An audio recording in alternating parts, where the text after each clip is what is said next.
Okay, let's try this again. I forgot to change the fucking sound settings because for some goddamn reason this, I don't know. You would, I mean, previous, I fucking hate Windows 10. Previous versions of Windows have all worked very straightforwardly. Like, you plug in your headset or whatever, and it's, you plug in the headphones jack, and Windows just automatically detects that and says, "Oh, you're using a headphone. Well, that means that we turn the speakers off now." Like, Windows 95 did that. Windows 98 did that. Windows XP did that. Um, I'm not sure that I had any experience with other versions. With trying to use headphones with them, but it's like that was just an automatic thing back in the day when Windows was kind of worth a shit. I mean, it always had its problems, but at least it worked better than it does now. But now, for some reason, no, I've got to go in and disable the speakers, and I've got to enable, actually, I've got to enable different speakers, because it doesn't, I mean, it recognizes it as a headphone, or claims to, but really it doesn't, because it's just listed as speakers. It's listed as one of multiple sets of speakers. So I've got to go in and try to figure out which one the fuck it is and enable that one and disable the others. It's fucking ridiculous. Anyway. So I forgot to do that when I recorded this just a moment ago. So that is trash now. Now if I can only remember what the fuck I said. I can't. So fuck it. We'll just go from here. I did manage to watch Loki, the first episode. It fucking sucks. You can watch Anna's review here. You can watch Heel vs. Babyface Az's review there. You can go watch Mahler and Crew's EFAP Mini, which Anna does appear on. They make a lot of jokes. One of the guys on the EFAP crew complains about how because of this, he now can't enjoy the previous MCU movies and shit, and it's like, that's the same fucking thing that Carrie says about Star Wars. It's like, because bad Star Wars exists, I can't enjoy good Star Wars. It's like, that's stupid.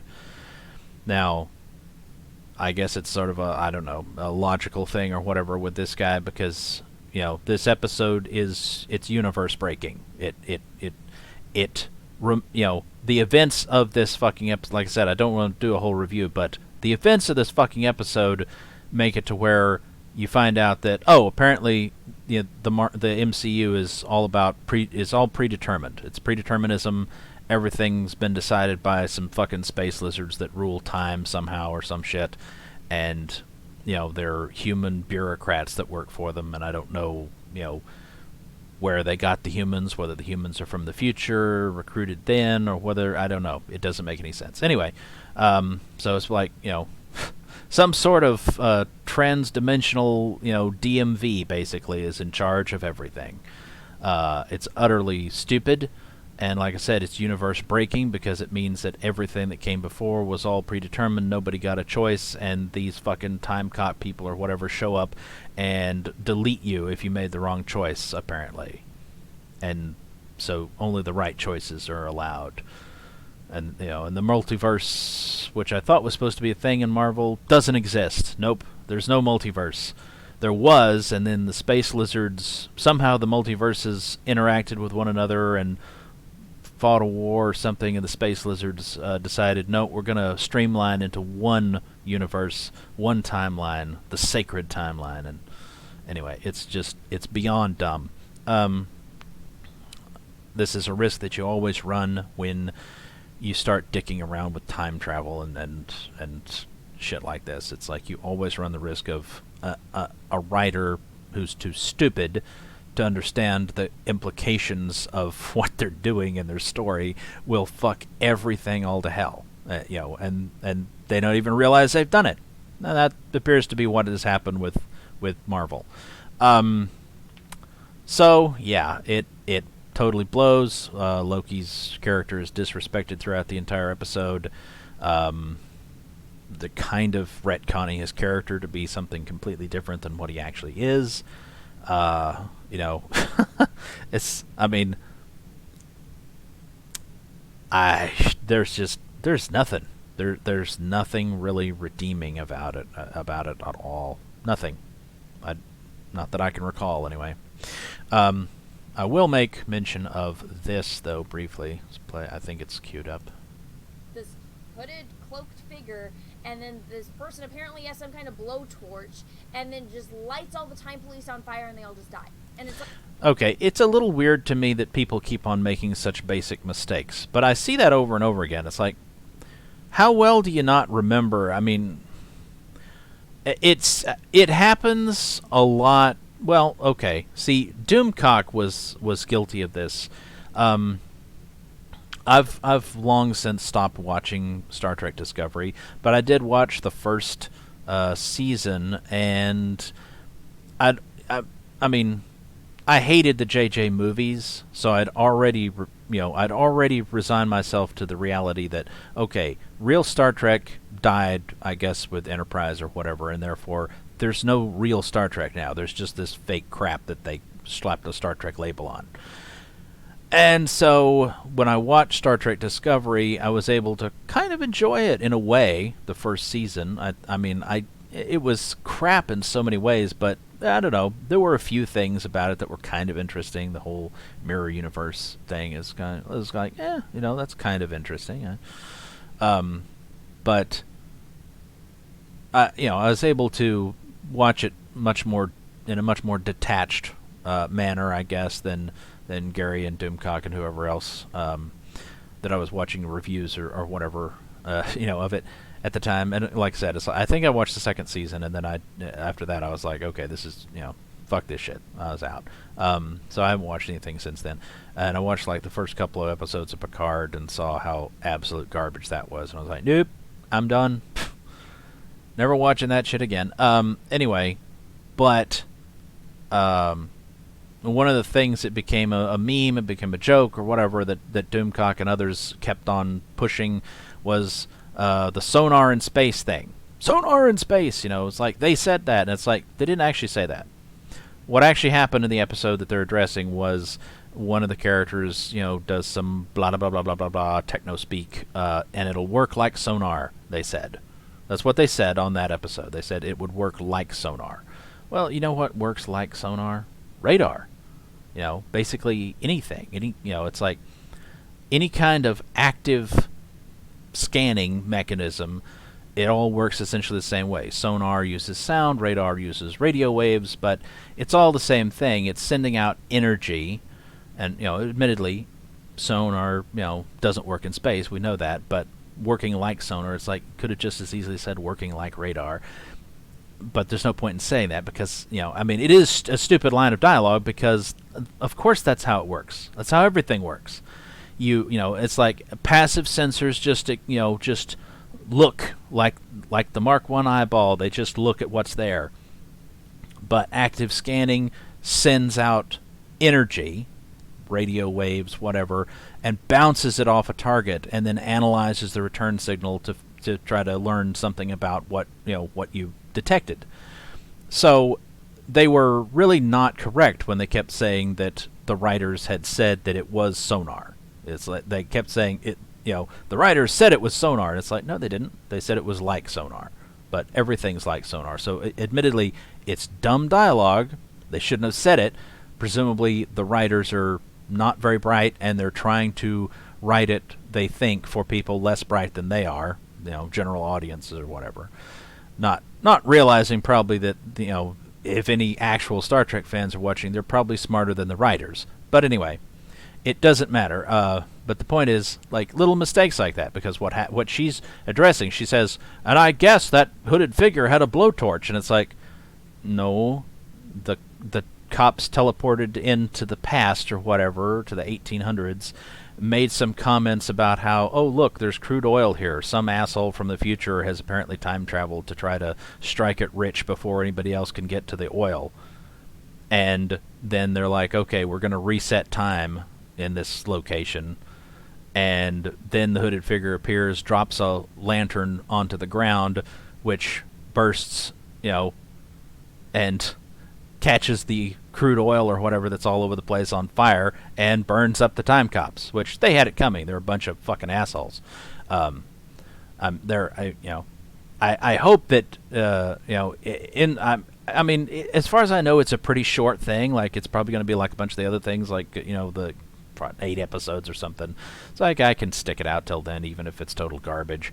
So I'm hoping that by the end of this, it's like, maybe Loki allies with what I think we've already been told is supposed to be female Loki or whatever. That's the bad guy.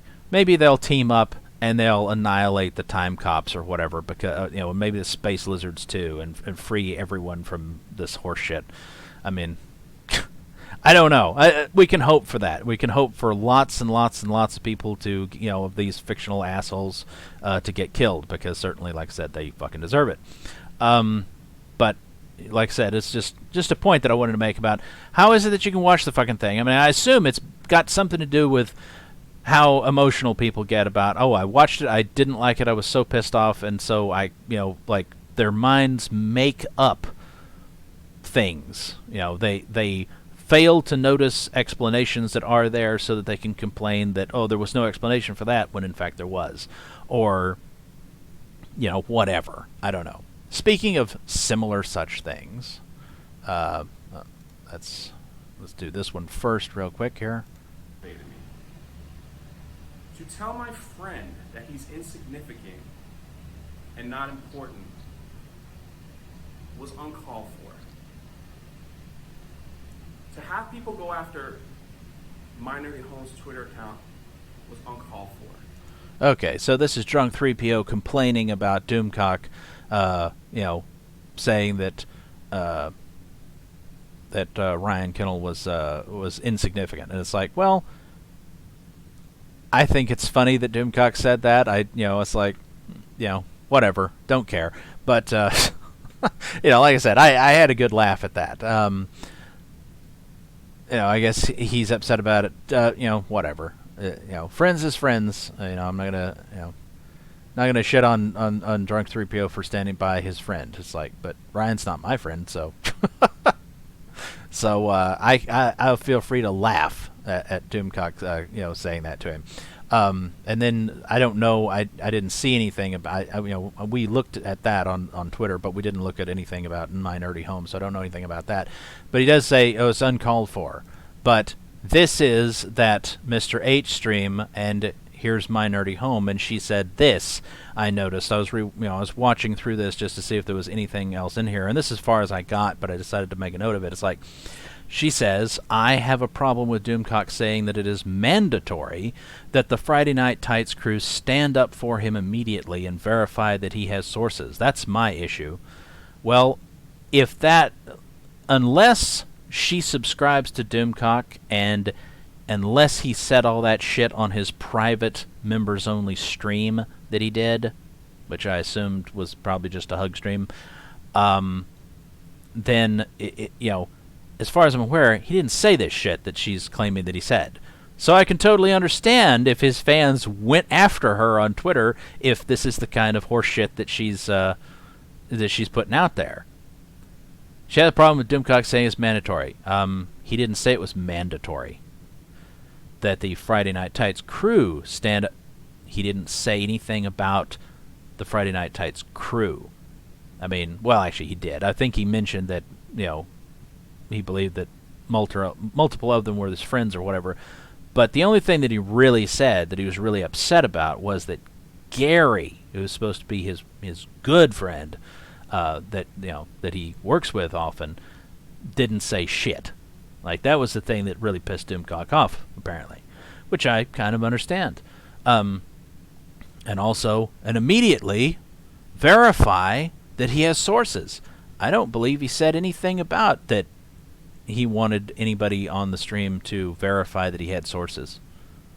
Presumably, since he plays it close to the vest on his sources, none of them, including Gary, would know who the sources are or anything about them, and therefore wouldn't be in a position to verify. So, like I said, that's kind of bullshit that she's putting out there, or at least it seems to be to me. I mean, I could be mistaken. Maybe Doomcock said that and I missed it, but nothing that I saw indicated that he actually said that. He didn't say it was mandatory. He and certainly didn't suggest that, oh, everybody on that show needed to stick up for him. No, he was only talking about Gary and he didn't say it was mandatory. He just said he was, upset that Gary didn't. Obviously he expected it. Doesn't mean that you're demanding it, you just expect it. And hey, there are certain things that you fucking expect your friends to do. You expect them to kind of stick up for you. At least most people do. But when they don't, it's probably an indication they're not really your friends, not the way that you thought they were. Which is, and, obviously Doomcock has decided that, oh no, Gary and I have patched things up, everything's fine now. I got a feeling that this is not over, and that eventually Doomcock is going to figure out that, Gary's not really quite as close or good a friend as you expected. I don't know that, but I'm thinking that's more likely. Now, I don't know. Maybe Gary will, be sufficiently diplomatic that he'll keep Doomcock happy with him, and it'll never really come up again. But there's no way to know. Drunk 3PO did say in his video there, he did say in here someplace something about how, because Doomcock puts out these rumors. Now, he said that he doesn't complain about it, but he did mention that, because Doomcock says these things, says these outlandish things or whatever, his Twitter or whatever blows up and everybody's wanting him to confirm for them or be happy or whatever that Gina's coming back to Lucasfilm or whatever. And of course he's like, no, dude, I don't think that's going to happen. And of course, anybody who's prepared to be even slightly logical about thinking about this should have known, of course she's not coming back. It's like you don't get fucked over the way that she did and then just turn around and go back to those bastards. Of course not. Not if you have any self-respect, and Gina has self-respect. So, don't know why anyone would have believed that in the first place. Don't know why Doomcock even would have said something about it, honestly. Unless he's just out for the clicks, but whatever. Anyway, none of that is the point here. My point, and she's got a number of people in the chat agreeing with her, but my point on this was, as far as I can tell, what she says here is bullshit. It's not true. He didn't say it was mandatory. He didn't expect everybody to stick up for him. He just was, kind of expecting that Gary would, and very disappointed that he didn't. And he didn't expect anybody to verify that he has sources, because how the fuck are they supposed to know that? He doesn't tell people who his sources are. So, anyway, like I said, bullshit. And I have no idea whether he took this down from his YouTube page or not, but I took the liberty of archiving it just in case if anybody wanted to go through and read all these comments and shit. So I'll try to remember to put that link in the description of this video. Anyway, that's really all there is. I hope I've set aside enough time before I have to do other shit. I hope I've set aside enough time to start doing the EFAP of the Cry stream. So, hopefully I'll get that out tomorrow, maybe? I don't know. Alright. Until the next one.